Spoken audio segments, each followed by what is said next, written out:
వికారాబాద్ జిల్లా తాండూరులో ప్రజాధనాన్ని దండిగా దుర్వినియోగం చేస్తున్నారు. అధికారులను, ప్రజాప్రతినిధులను తప్పుదోవ పట్టిస్తూ కొందరు నాయకులు తమ ఫామ్ హౌస్లకు రోడ్లు వేయించుకోవడం తీవ్ర విమర్శలకు తావిస్తుంది.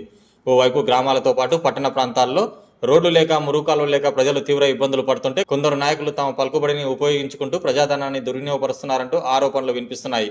తాండూరు పట్టణం 11వ వార్డు కోకట్ గ్రామ పంచాయతీ శివారులో ఓ నాయకుడు తన ఫామ్ హౌస్ కు జాతీయ ఉపాధి హామీ పథకం కింద 60 లక్షల నిధులతో రోడ్డు వేయించుకోవడం చర్చనీయాంశంగా మారింది.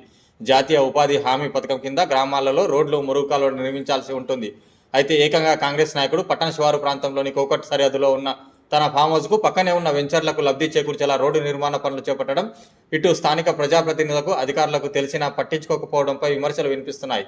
ఇప్పటికైనా అధికారులు స్పందించి ప్రభుత్వ ధనాన్ని రికవరీ చేయాలంటూ అభిప్రాయాలు వ్యక్తం చేస్తున్నారు.